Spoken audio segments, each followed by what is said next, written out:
Alright, ake sibingelele ezobuciko media sila emawuleni namhlanje emehlo mnyama kwadweshula ngazi ukuthi bathi yipi indawo yakona bazosha abangakhona sengila sengivele ngalanda uMC ngathi akabuya azochaza ukuthi kwenze njani namhlanje sifunani lapho wethu hamba kanjani asibingelele kwezobuciko media mfowethu impungusho enyombele ezingize ngiyathuma ukuthi bayibayithe kwenza 4 media miyange ivambile awusuka nocela undosi uMakashi qungethe isigaba samabona awumsulu kaTshusi uthi isigaba sandla umphathene ndoda emawuleni mfowethu ngiyabingelela kakhulu kona wonke umuntu obuka lo mbukiso njengamanje lo bingelelo MC Mpungushe owaziwa ngomhlonishwacele kusemawuleni nasikhona mfowethu njengoba ubona nje noma linetha linje kodwa siyabulana ukhisimusi wengoma namhlanje sivala unyaka kuvalwa unyaka namhlanje kubona nje namhlanje khona kunetha kodwa kuyasinwa amagosa aphumile ngobuningi bawo zihlangene kudlalwa ingoma njengoba ubona nje mfowethu kukhona namakhosi kukhona nabasendlunkulu nobuholi bonke nje bophumile amakhansela abaka Art and Culture baphumile namhlanje sihlangene le mawuleni idlalwa ingoma ya ingoma mfethu niqale nini lento yengoma ukuze kube namhlanje ngoba namhlanje ngiyibona mfethu ngendlela okugcwele ngayo abantu bashiye yonke into zabo abadlanga ngisho Christmas bathe bazodlala mfowethu le mawuleni into yakhe isimusi ayisakhulunywa umhla 25 into engasekho le mawuleni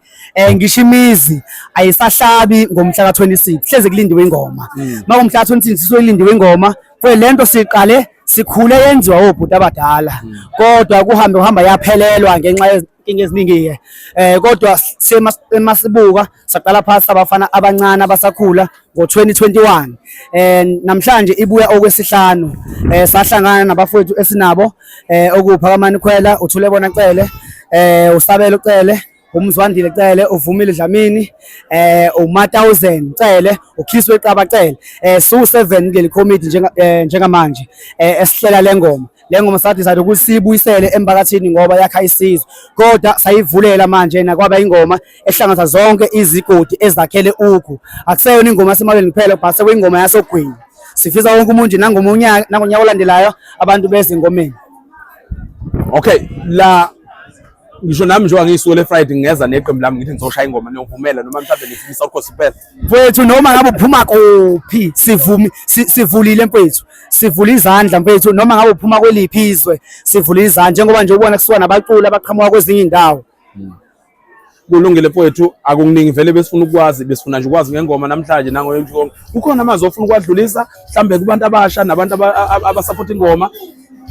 mhlambe nje mfethu kakhulukazi angiqale ngibonge ubuholi obuthe bangenelela uArt and Culture ngibonge ubukhosi bakithi wacela uphethe undosi uMagaye ngibonge ubaba uNomdayi ikhansela kuyilona elilekelelayo ngibonge nje iminikelo eqhamuka